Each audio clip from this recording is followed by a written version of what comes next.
tell us why you haven't done an ultramarathon in a while, if there's a reason. Like, where have you gravitated towards these days in your running career? So yeah, I guess like from 2018 is when I've kind of like found this other zone in life, which was I bought a house that was like a total disaster. Fun. And yeah, I did want this. I wanted this experience of like fixing up an old house. Like for some reason that was like a big dream of mine. And when I found this house, I was like, oh yeah, I guess this is it. It doesn't look like much, but I want to do this. And I had no concept of like how much time, how much energy it would take. So 2018, 2019, like was all about like getting this house livable. And then it was like fixing the yard, because it was like even the yard was a total disaster. Like, and then after that, I was converting our basement into an apartment. And now I'm done. I'm done with this house as of December 2023. Oh, nice, dude. So congratulations. I have this, like, yeah, thank you. Yeah. And that, so it was like a 5-year thing. That I ran during all that, but I just didn't have the energy to dream about running. I didn't have the energy to be like, I want to do this race. I want to do that race. And that's finally starting to come back to me. This is your host, Brendan, and you're listening to the Ordinary to Ultra podcast. This podcast is all about helping you run your first ultramarathon and beyond. Tune in to hear new and experienced ultra runners share how they got into running in the first place, what inspired them to run an ultra, training and race day tips, and the gripping story of their first ultramarathon.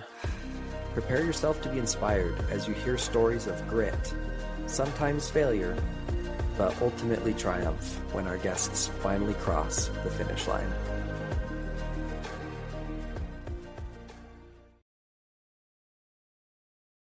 Welcome, Brett, to the Ordinary to Ultra podcast, and thanks everyone else for listening. And Brett, thanks for being here, man. I'm super excited to get into your story, and I'm just super excited you're here. Brett is the owner of Territory Runco, a fantastic trail running brand that I'm a big fan of. I'm wearing his hat right now. I love his hat so much. I just happened to have it on because I was running this morning and I put it on because it's my go-to running hat. Yeah. Anyhow, so Brett's amazing. He's an outdoor enthusiast, trail runner, and he has a brand for it, right? Which is pretty sick. So anyway, thanks for being here, dude. Yeah, thanks for having me, Brendan. I'm super excited to chat and talk about what we love to do. That's right. And before we get into Brett's story here, Brett's awesome and is willing to do this cool giveaway with Ordinary to Ultra podcast listeners. I'm going to let him explain what that is, and I can explain how to enter. Yes, we have 5 brand new caps coming out this summer that we're launching over the next couple of months. But those 5 caps will be in the giveaway. So we'll have 5 winners, each winner winning one of those caps. Some will be unreleased by the time that we do the giveaway. So it'll be extra special to get an unreleased Territory cap. Ooh. Yes. This is a big whoop. I'm telling you. I'm excited. I'm going to be hitting your site as soon as those release. I should say too, on my side, I love Territory Runco's brand. A lot of brands out there are like super, I don't know, gnarly feeling, like, grit, like, yeah, go out performance. Yeah, I don't know, like Nike sort of feel maybe. But Territory's brand is way more like, let's go out and have fun in the mountains feel. And I love that. And also the hats are just fantastic. super lightweight. I can throw them in the washing machine when they get all salty because I'm a salty sweater. The designs are fantastic. Anyway, the hats are fantastic. Cool. Thanks, so man. Definitely, yeah. Thanks for making an awesome product. And yeah, listeners, check out his hats and enter this giveaway. The giveaway is going to be linked in the show notes of this episode. So just head to the show notes on whatever platform you're listening on and click that link that I will have there for the giveaway, and then you can enter to win.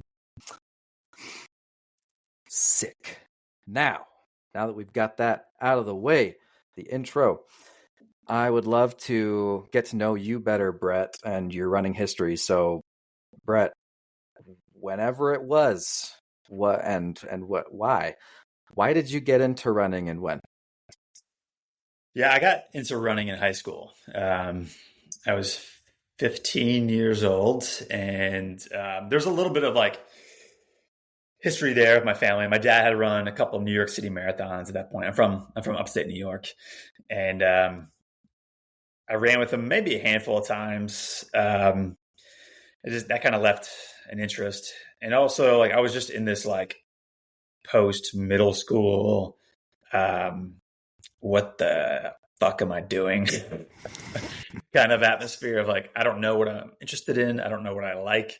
I just didn't have anything going on. I played baseball as a kid, quit baseball after 8th grade.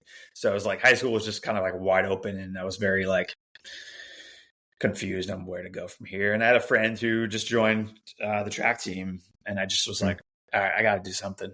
And it was the best decision of my life. I mean, I often look back at that decision and I'm like, man, if I didn't make that, like, I mean, maybe I would have found running eventually anyways, but it just did so much for me, especially at that age when you're so, insecure and you just don't know what to do.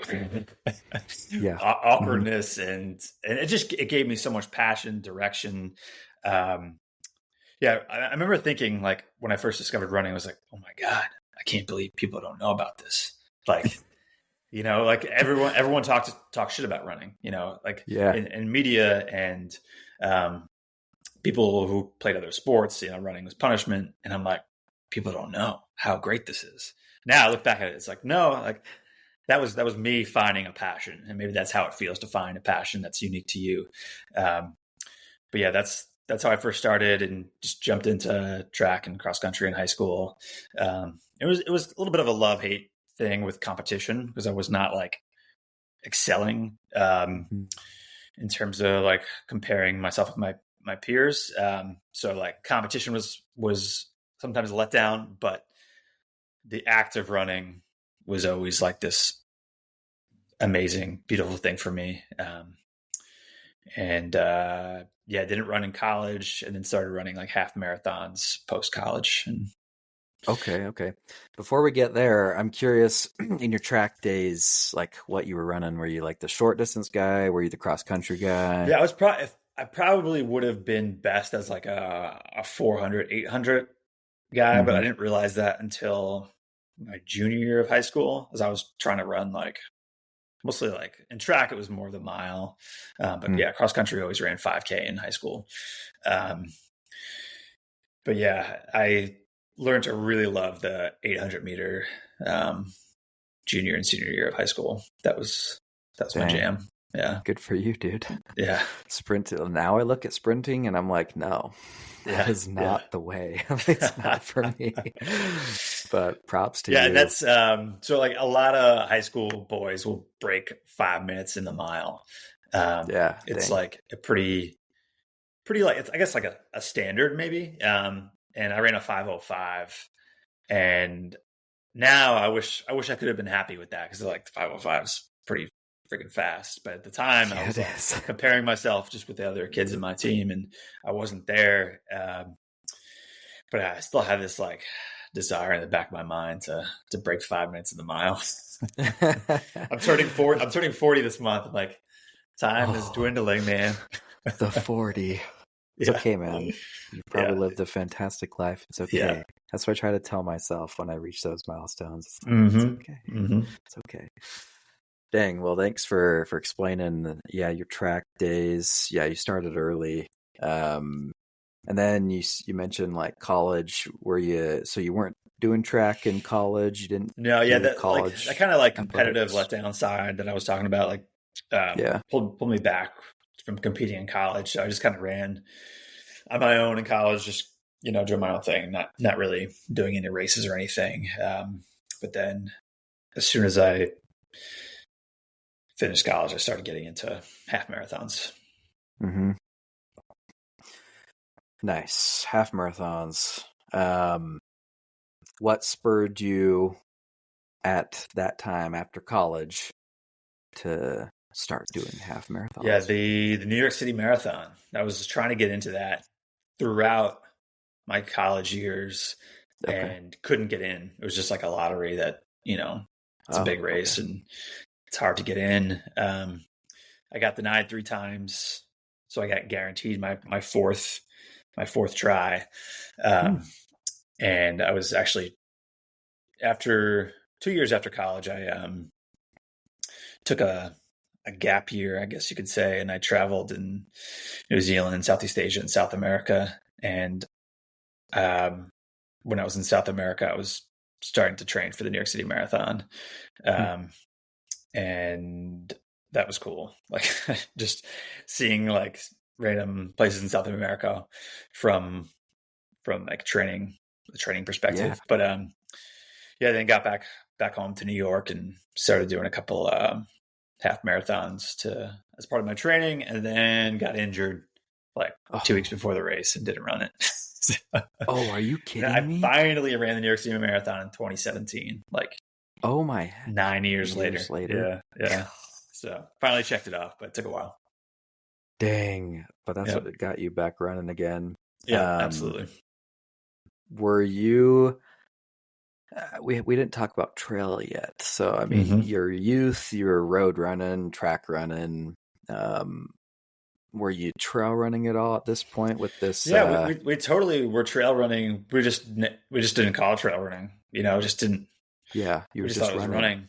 Yeah, I mean, out in the woods. Exactly. Yeah. So my high school, we were really fortunate. We had a state park, a New York State Park, like that butted up against our high school property. So we would just run out to the state park every day, and it was all trails. So yeah, it's just kind of like it just became a natural part of running, and I didn't necessarily like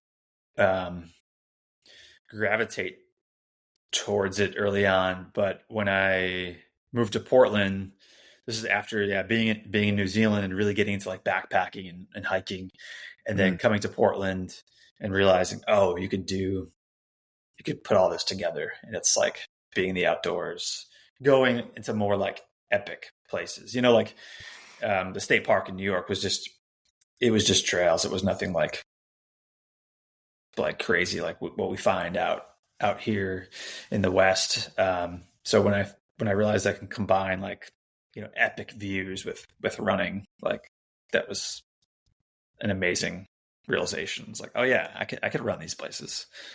Dang. That's really, I got a comment that I feel very similarly. I've been hiking my whole life. My dad was into hiking, so we've been hiking forever. I never ran. But then when I started running, a year or two ago to get fit, I was like, hold on, I like hiking and I am getting into running. Why don't I just stick these together so I can get to the top of mountains faster and enjoy my views and get a better workout in? I don't know. Anyway, I love that. I mean, that's why I love trail running so much. You get those awesome views, the nature, plus a workout, the flow that you get in running. Yeah. Sick. All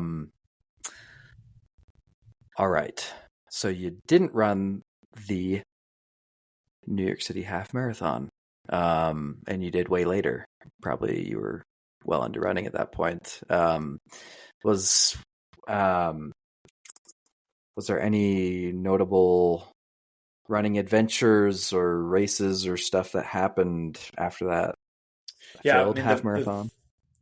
well, that was the full that New York City marathon. Oh, that was a That I full. was yeah, You're doing the full I was marathon. doing half marathons like to train for that Oh, I full. But see. yeah. So Cool. after I moved to Portland, started getting into trail running, and then did my first trail race, which was a trail half marathon in Bend, Oregon, called the Dirty Half, and that was my entry into trail, and that was the hook, you know. Um, Bend is a really cool community. It was like a pretty big race from what I remember. Like it wasn't a small race like kind of like I became used to after this race. Bend has just a good sized trail running community. But yeah, like wiped out like 3 or 4 times, like Dang.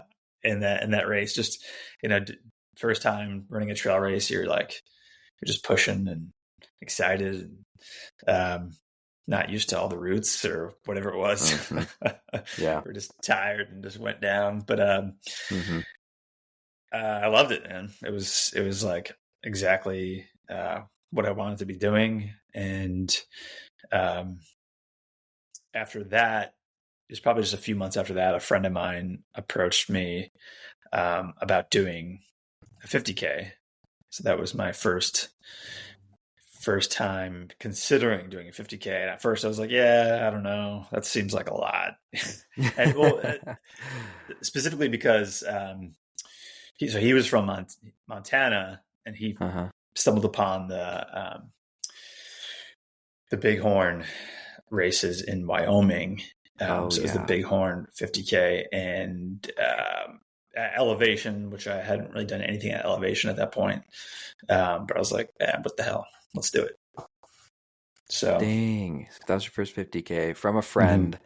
Had you heard about ultramarathons before that point? Totally, yeah. So I was working at a running shop my first couple of years in Portland, and it's funny, like looking back at it from the outside, like there was definitely a lot of like buzz about ultra runners just being kind of crazy.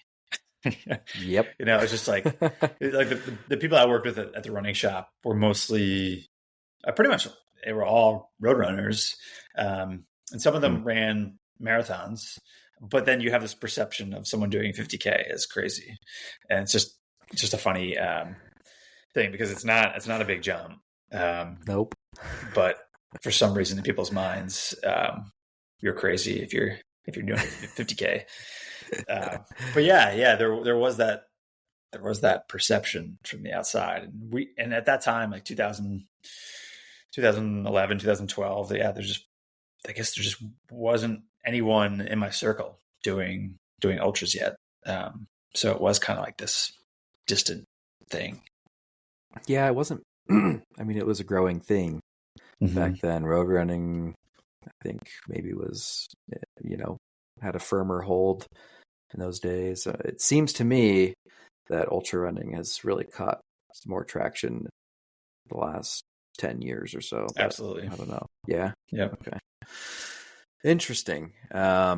So you probably heard about ultra running as you were working at this running shop and met some of those crazy. Did you size some shoes for those crazy ultra runners? I'm sure I did. Yeah.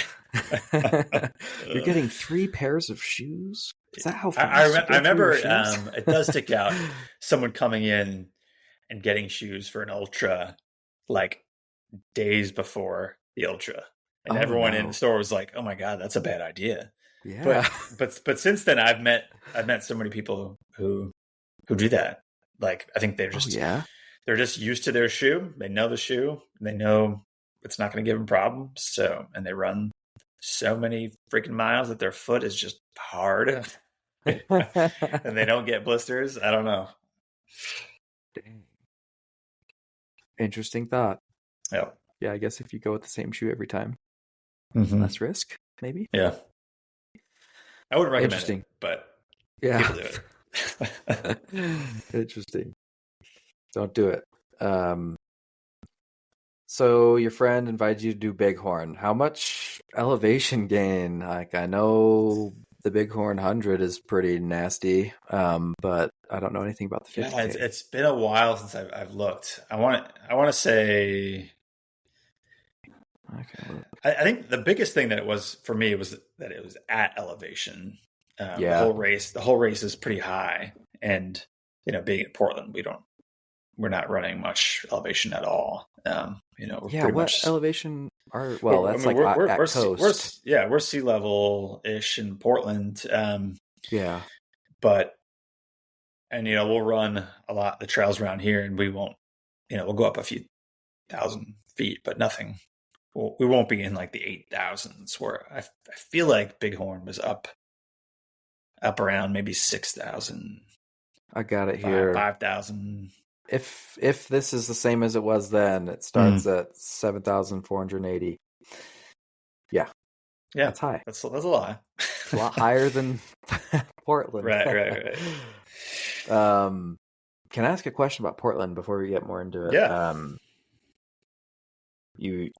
Yeah. So is it like muggy and like humid running? Like I run in Utah, but like is it like humid running in Portland? Not typically. Like when we run into this place called Forest Park here in Portland, it's like this amazing expansive park within city limits. You could feel humidity in there, but it's never like I'm from New York, in the summertime it's humid there. So it's nothing like, it's not a humid place. No. Yeah. Okay, cool. I could I've run in humidity, like on a cruise boat, I'm like, I got to keep training even though I'm on a cruise. And yeah, man, like running in that humidity is almost as bad as well, I don't know if it's almost as bad as going from sea level to running in high elevation. It's a different, then you're getting altitude sickness, but it's way different running in absolutely hot, humid air. I was sweating like a freaking monster at 4 miles. I was like, I don't know if I can go longer than this. Anyway, so Bighorn, starts high. I don't know what elevation gain it has. Can't see. Yeah, I remember. I was just stoked to be there, and I think that allowed me to just feel good. And I don't remember having any issues with elevation, or it was just a great time. Did you acclimate? No. You just showed up and it worked. That's the other way to do it, right? Just show up and go.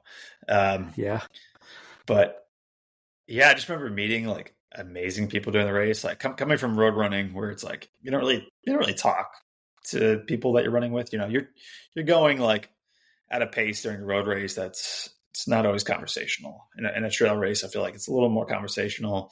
And I was just chatting with people and they're from just meeting people from kind of all over the States. And it was super cool. It was a different experience. And ultimately, I mean, after that race is I left there with this feeling of oh, wow, this community is freaking cool. These people are totally laid back, and it's nothing like the stereotypes that you hear of or that I heard about from this running shop of ultra runners being crazy. These people are not what you think of in terms of a type A kind of crazy runner. They're just chill. They're laid back. They're more outdoorsy. They're more what I thought of as the rock climbing, snowboarding, surfing culture. And I was like, oh, this is where I want to be. Sick. That's good to hear.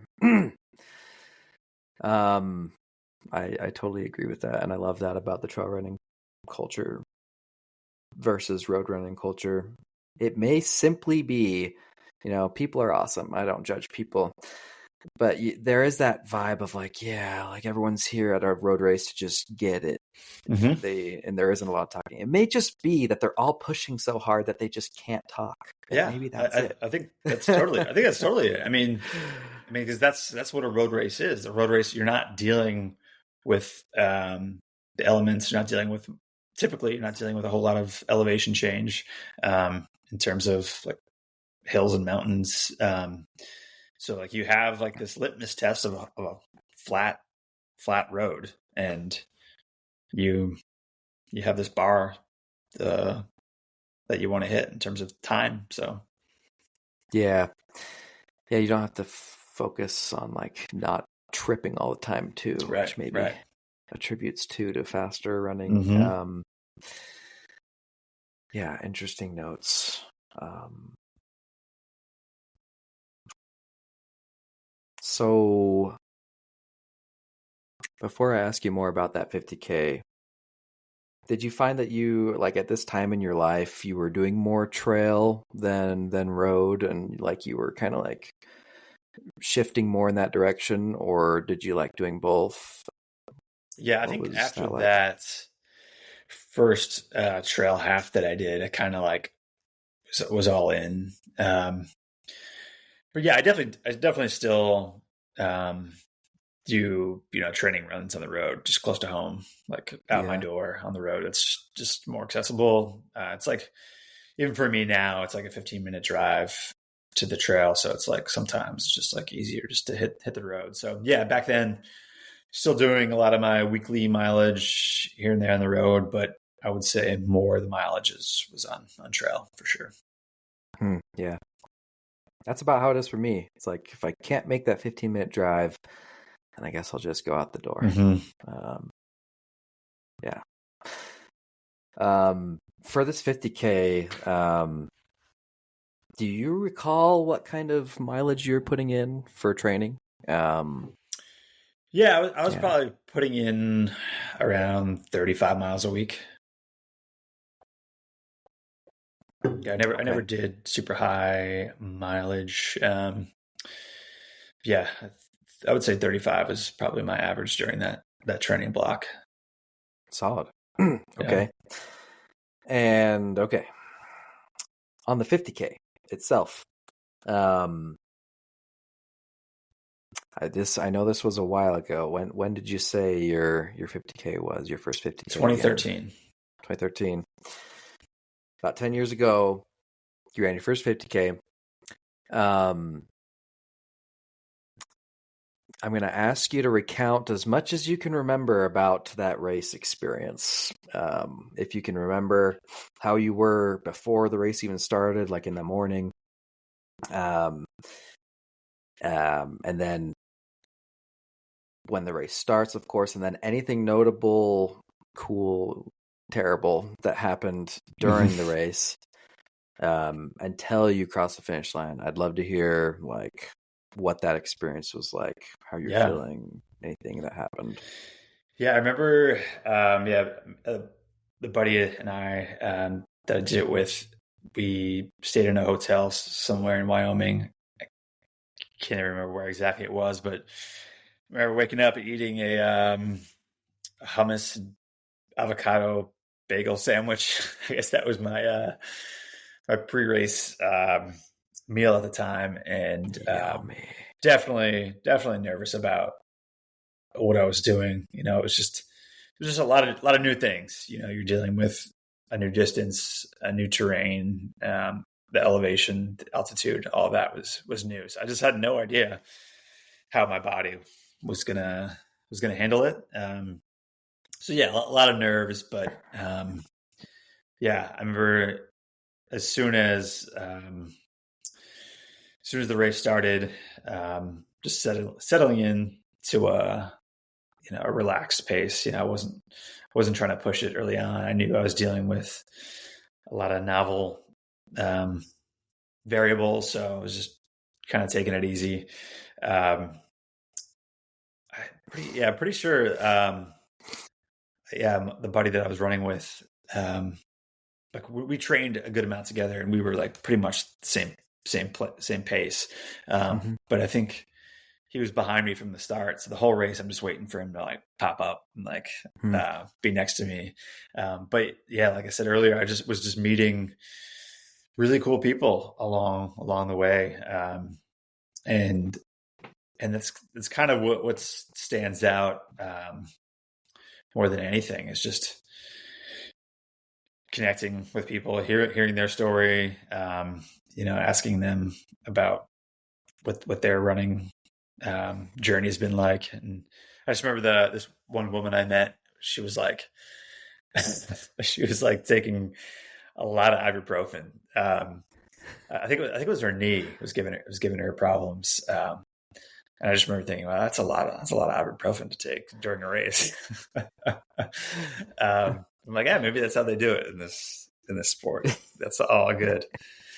But yeah, it's funny. I mean, I haven't brought back a lot of these memories in a while, but I remember just some of the climbs being pretty daunting. And as the day went on, it started to warm up. It was a really, really beautiful sunny day. And I remember being at the top of one climb and just there were some epic views. And I had, I don't even know what I had with me, if it was like an actual camera, because in 2013, I don't think I had a phone with a camera on it. So it probably was like a point and shoot camera, maybe. I don't know. But I think I took a camera out and was like snapping a photo. Again, something like completely different from, what I would have done in any other race. And the guy that came up behind me was like, "Oh, let me get you a photo of you." And that was just like this really like cool thing. I'm like, okay, not only am I stopping to take a photo, this guy is stopping to take a photo of me for me, So, and that was like, yeah, this one photo that I took away from that race is like, it's just like this really cool little piece, little image of me in the middle of this 50K at my first 50K. I want to dig that up. I haven't thought about that photo in a while, but yeah, just really cool to have a random person in the race stop and offer to take a photo of you. That ain't happening. Yeah. In a marathon. I love it. Yeah. And after that, I remember like kind of coming down and then kind of heading up towards the finish. And I started, the way the Bighorn race works is the 100-mile, I think they still do it this way. The 100-mile race starts first. Maybe the day before, the 50-mile starts some other point, and then the 50K starts after. And at the end, you start connecting with all of the runners. So the 100-mile runners, I was starting to connect with on the course, and that was just a pretty cool experience to like be out there with people who have been they're at mile like probably 90 or 95. I can't remember where exactly it was, and to like think I'm feeling bad for my first 50K, to have that comparison next to me, I'm like, oh, I could do this, like to have that there in front of you, I think really gives you an extra realization that like, this is doable. Like if they're doing 100, I could do 30, So that was like a good energy bump. And then, then I remember coming through this, it kind of got like a little like neighborhood, like towards the end, and people had like sprinklers on, and I went through a sprinkler, and it was just a bad idea because I started to get nipple chafing going on. Oh, seriously? Yeah. I'm not a big sweater, so like I never had. Oh, nice. I've never had to deal with much chafing. That's nice. But after that sprinkler run through, I was hurting. Ouch. But I came through the finish, feeling a lot of emotion. I don't often. I'm not a crier, and I wish I was able to cry more in life, but me too. It just doesn't come out much. But when I finished that race, and my friend's mom was also there, I remember, and she was asking me about it. And I'm like, I had sunglasses on. I'm like just fighting, like from the tears coming through, and yeah, I think it's just like I think like the times that I do cry in life are like when I'm like in a more vulnerable state, like I'm sick, or I'm depleted. Like I just ran 30 miles. Like you tap into this a little bit other form of consciousness. I think when you're exhausted like that, you've like wore off an extra shell, and you're a little more exposed, and you feel a little bit more raw emotions. That's the way I kind of explain it in my head of like why I can cry in that situation. But it was also like I've wanted to run this distance for a long time. Like I had that New York City Marathon journey, which was pretty devastating. I didn't say that earlier. Like when I got injured 2 weeks before that race, like I was devastated. Like I had like been dreaming about that race for years, and I get injured 2 weeks before and can't do it. And it just felt like I was a letdown to everybody I told about the race, let down to myself.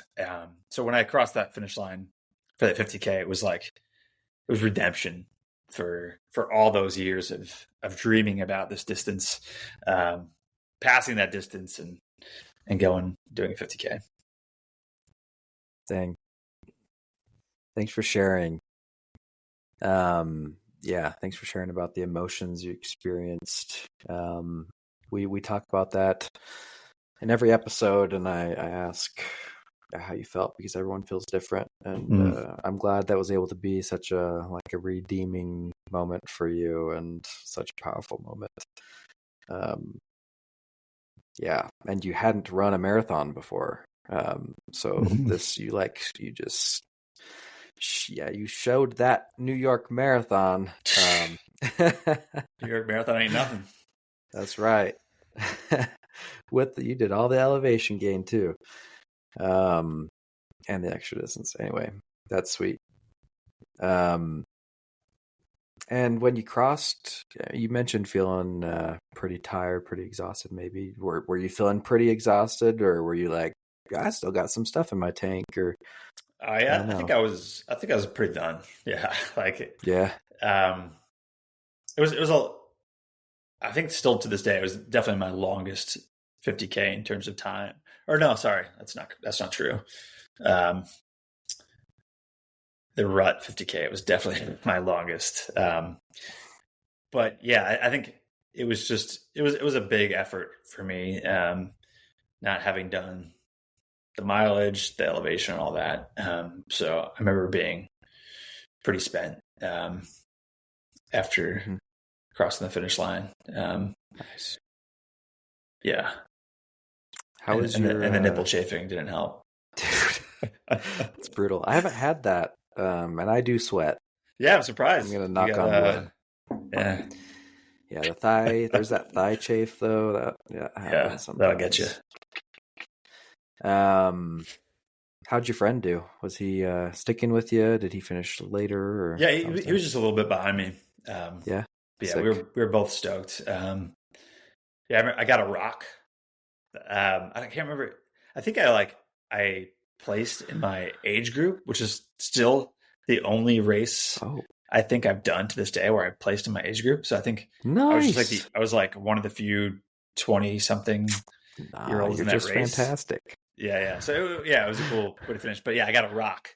They give you a rock with like a bighorn like prints on there. I was like, also, yeah, coming from road race where you get like this like fancy piece of hardware, it was super cool to be like, here's your rock. Yeah. You can set that on your mantle. Yeah, on your desk. Yeah, that's cool. That's awesome. Good for you. Yeah, my first race, 9-mile race, I finished. I busted it really hard, like way harder than I had planned. and I got 5th place in my age group, and I was like, "What?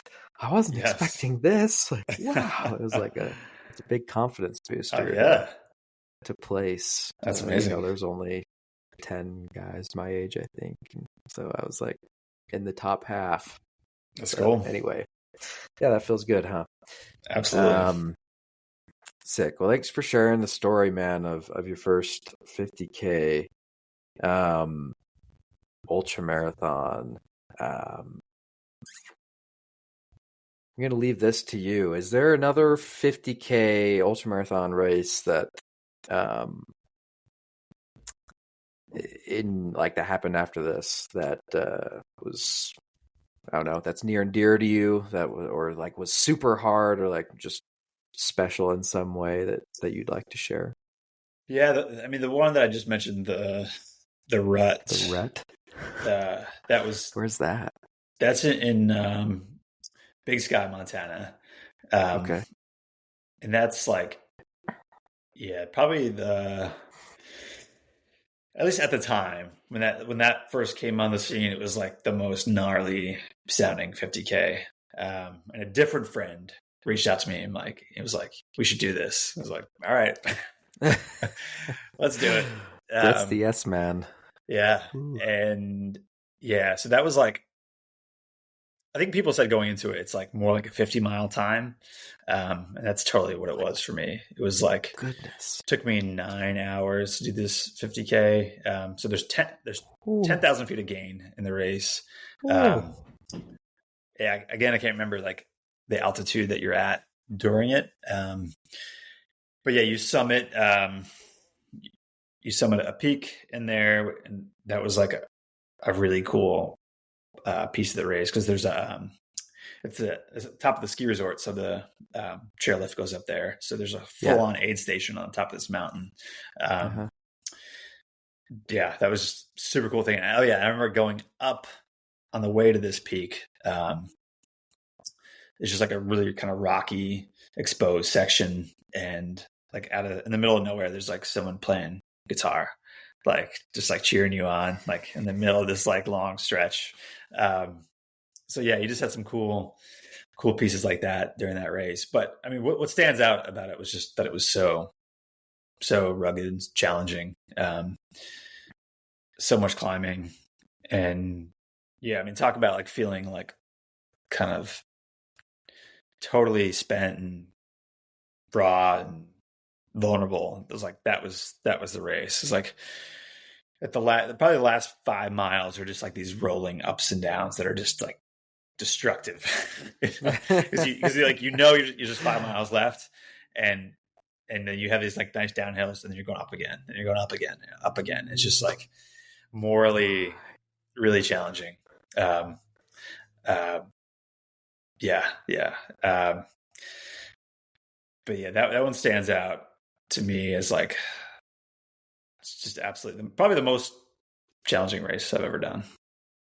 Dang, man. Yeah. Would you do it again? Back then, like, would you have done it? Yeah. Yeah, I would do it again. I would like to see what I could do now, because that was still pretty early in my my trail running days. And I remember the hardest part for me was after that peak, heading down. It was all boulder hopping basically, and I remember that was a really big challenge for me, like hopping from kind of boulder to boulder down this field. And I lost a lot of time on there. Now I feel like I could do much better on that. So I'm kind of curious of how much better I could do at a race. And that's something, I haven't done much, like repeating a race. And that could be a cool way just to kind of get competitive with myself and see where I'm at versus 10 years ago. Yeah, dude. But the other piece about that race was like it drew like the scene of like all the who's who in ultra running. So this was back when the Solomon team was Killian, Journey. Sage Canaday was there. Ricky, oh my God, I'm blanking on names right now. Ricky, who runs for, I don't know. oh, yeah, it's like Can't help having a you. mind fire right now. Yeah, he was a solid runner for a while, but yeah, it was just Yeah. like all the stars were there, and it's Yeah. like just so cool to be running the same race as these like people I've been following. Yeah, that is cool. Do you follow those? Do you follow like professional ultra running pretty closely? I don't personally, like, at all, but I know several people who do, and like maybe get inspiration from that. But I'm curious if, like, yeah, do you find that inspiring and helpful or fun? Yeah. You know, I used to. Um, Yeah. yeah, so I think I'm like you now. I don't find myself gravitating there anywhere. And like, yeah, a lot of times as like the owner of a trail running brand, I'm like embarrassed that I'm not up to speed more on everybody. But yeah, it's just not where I find inspiration anymore. I think for me, running is like this very like internal kind of experience, and I'm not so wrapped up in um, the competitive side of the industry and of the sport. But yeah, I mean, Dude, that fits your brand. And I love that. You know, you're sticking true to you and your brand of just the joy of running is the adventure and getting out there and moving your body. Yeah, talk to me now that we've talked about some of your ultra marathons that happened in your life. Tell me about your running life today, like, and tell us why you haven't done an ultra marathon in a while. If there's a reason, like, where have you gravitated towards these days in your running career? yeah, I mean, so yeah, I guess like from 2018 is when I've kind of like found this other zone in life, which was I bought a house that was like a total disaster. Fun. And yeah, I did want this. I wanted this experience of like fixing up an old house. Like for some reason that was like a big dream of mine. And when I found this house, I was like, oh yeah, I guess this is it. Like, it doesn't look like much, but I want to do this. And I had done bits of like home repair and remodeling before that, but never to this extent. And I had no concept of like how much time, how much energy it would take. So 2018, 2019, like was all about like getting this house livable. And then it was like fixing the yard because it was like even the yard was a total disaster of like blackberry infestation. And then after that, I was converting our basement into an apartment. And now I'm done. I'm done with this house as of December 2023.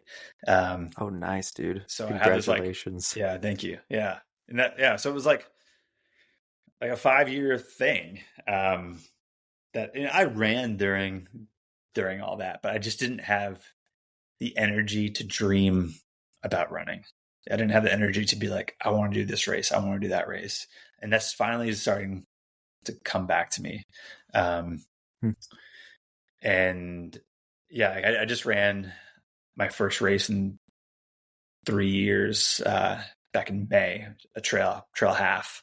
And that got me pretty stoked to, yeah, just to get back into the swing of things again. And I don't have another race on my calendar right now, but I'm just starting to dream about it again. And it's an exciting place to be, to have the space again in my life, to have running come back in. And yeah, I'm excited for what's to come there.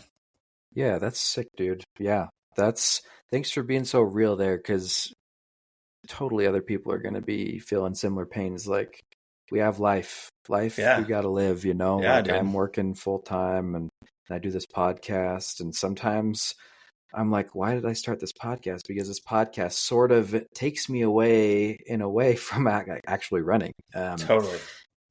Which, Same thing you're, with my running business. Yep. yeah, Territory. Yep. it's interesting. Like, I love it so much, and I love meeting people. So that's what feeds me in this podcast, is like, I'm getting fed in a different way than running, by meeting people and talking to just cool people and having great Yeah. conversations. But yeah, it's interesting how, things can take you away from running, and that's okay, because like, life goes in waves and phases. Like, this is my trail running phase, and I hope it sticks around. Mm-hmm. Because And that's the great thing about trail running, is like that it can stick around, for life. A lot of sports are really hard on the body, and you can't always keep doing it. But trail running, it seems that you could do it for a long time. And that's Well my said. hope as well.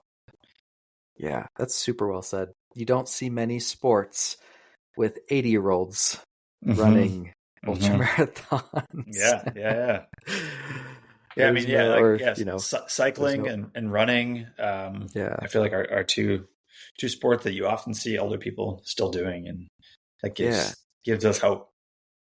yeah, seriously. Because when you're, if you're playing basketball professionally, you clock out when you're like 40 or Right. whatever it is. Yeah. You'd be clocking out. Sorry, Yeah. Brett. Yeah. No You're more off basketball. the team. Yeah. Yeah, that's cool. So during that time with the house, you were still running, you said, like, just whenever it fit in between work and fixing the house. Whenever I could muster up the energy. The energy. Yeah. It was just a lot of mental and physical energy doing housework, doing whatever it is, just planning. Exactly. Yeah, when you don't know what you're doing, there's a lot of planning. There's a lot of research. There's a lot of planning, and then execution. Yeah, dude. There's a lot out there. Yeah, is that pretty much how you side tangent? Is that how you did a lot of your work? YouTube, I would university, say 95%. That's awesome. Yeah. And awesome. It worked out. Yeah. Like a lot of things I had to do twice. Like, I screwed it up the first time, took it apart, did it again. But that's how you learn, right? Yes, it is. That was sick, dude. And yeah, in your future here, you said, you're looking at doing more races and getting back into running more. But aside from like races, are you finding that you're just hitting the trail more now that the house is in the past? Like, you're just out more, maybe. I mean, it doesn't even have to be a race. You have more like non-official, non-race adventures planned too, or I'm just getting out with friends more again on the trails, and like last night, one of my favorite things is just running in the evening during summers, just because like we have the extra light, and that it brings me back to when I was running my early days in high school. We do a lot of our cross country training in summer evenings. One, it's the cool, like one of the coolest part of the days to just run later in the evening. But it's just a beautiful time of day, like to run like close to sunset. There's just that like summer glow, and it's late, but it's still sunny, and it's just like that. I don't know, that summery feeling that you miss sometimes as an adult, because you're doing adult stuff. When you're a kid, you're outside at summer nights, and it's just easy to miss some things as an adult. So like when you get outside on a summer night, it just feels right. So that's like, yeah, last night I was running in the evening. It just makes you feel so much better about everything. Just, you just come home and you're just like, I feel so much happier than I did before I left. And yeah, it's endorphins, but it's also just, just being outside and connecting with a little bit of nature and the time of day and all that. But yeah, so just running more with friends. I'm doing a friend's turning 50. He's running 30 miles on the Wildwood Trail right here in Forest Park in Portland. So I'm going to be joining in for that. So that'll be my first time doing 30 miles in a long while. But after that, yeah, hopefully just getting on some more adventures. I mean, there's a lot to do in the Northwest here in terms of like adventuring, things that have been on my list for a while. So like running around our mountains, our volcanoes. So like running around Mount Hood, it's about a 40-mile round trip. Running around St. Helens is like a 30-mile round trip. So they're kind of like the to-dos in the Northwest. And so that's kind of like what's next on my radar. Oh, that's sick, dude. I have a buddy that I work with that just climbed Mount Hood. Oh yeah. That's like next level stuff. Yeah. He climbed up there with his skis on his back. Oh, nice. Yeah. And skied down and then hiked back out. But man, that looked... That was actually part of my 50K, my first 50K training. I did a mountaineering course with an organization here called the Mazamas in Portland. And I did that. I did the Mount Hood climb like maybe a month before the 50K. So that was some good elevation training, I guess. Oh, yeah. Good job. Dang. How much climbing is there in that? In Mount Hood climb, I think is, I think you start around 6,000 feet. So you're basically starting at the ski resort and you're climbing up to 11. So I think it's about a 5,000 and change foot climb. Dang. Yeah. That's crazy. It's really cool though. The ice axes at the top that you got to do are pretty crazy too. I don't know if that's how it always is, but yeah, my buddy was showing me pictures. Yeah. Dang. Super cool. Okay. I meant to ask too, if you were to go back to that time when you were doing the house, would you do it again? Even though you had to sacrifice running and sacrifice some things in your life, would you do the house again? I would do it a little differently. I would probably hire more stuff out. Yeah, I think my personality is like slightly obsessive, I guess, in terms of like I would want to do it myself, and to a fault, where I think I have to know when to bring in the help. But yeah, it's a give and take, you know. Yeah, but no major regret there. No, not at all. Good. That's cool, man. Well, thanks for sharing everything, Brett. Your story of your 50Ks and what you're doing these days, and for being real. It's important to be real and share what life really brings, like the imbalance of fixing up a home and not being able to run so much. Like that's just real. But absolutely, yeah, it's something that's not really talked about in the running community very much, of like the times that you couldn't run, you know, whether it's usually it's like injury, but it's also like life stuff. It's also mental stuff. Like we come into roadblocks in a variety of different ways, and it doesn't mean we're not a runner anymore. It just means we're not running right now. Well said. Yeah, you may be a mom and you just have a kid and now you can't run, or you can't run while you're pregnant. Probably shouldn't. You have to stop running. for a time. I lost my job not too long ago, got a new job. That was a hard time to be running, but also it was a good time to be running in another way. Yep. I had time, so I decided to keep running instead of stop running. But there are other people who maybe would shut down and not run. And that's okay too. Like, crap happens. Right. Absolutely.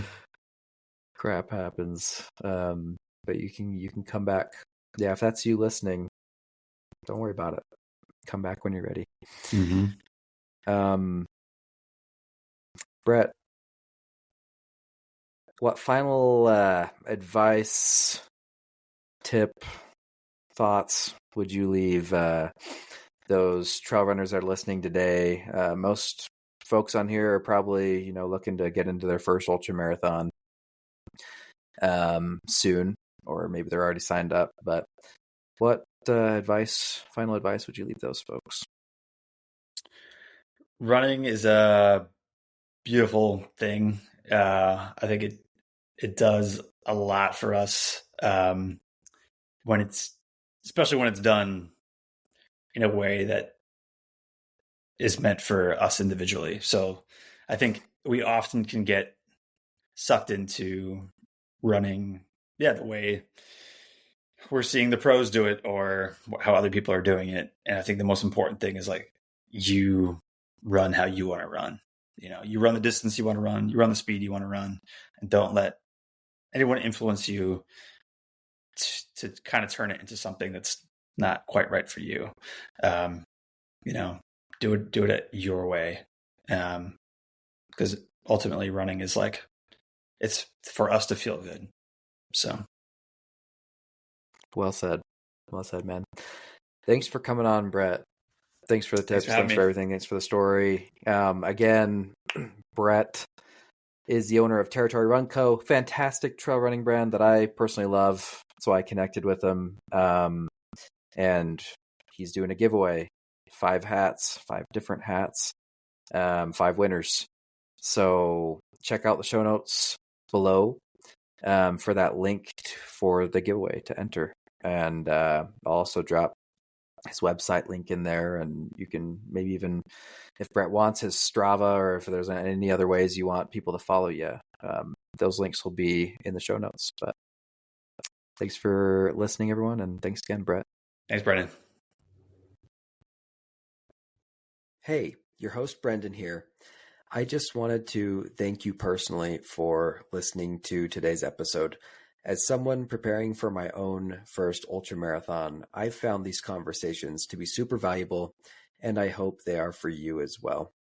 Whether you're listening on Apple, Spotify, YouTube, or somewhere else, make sure to follow or subscribe so you know when the next episode comes out.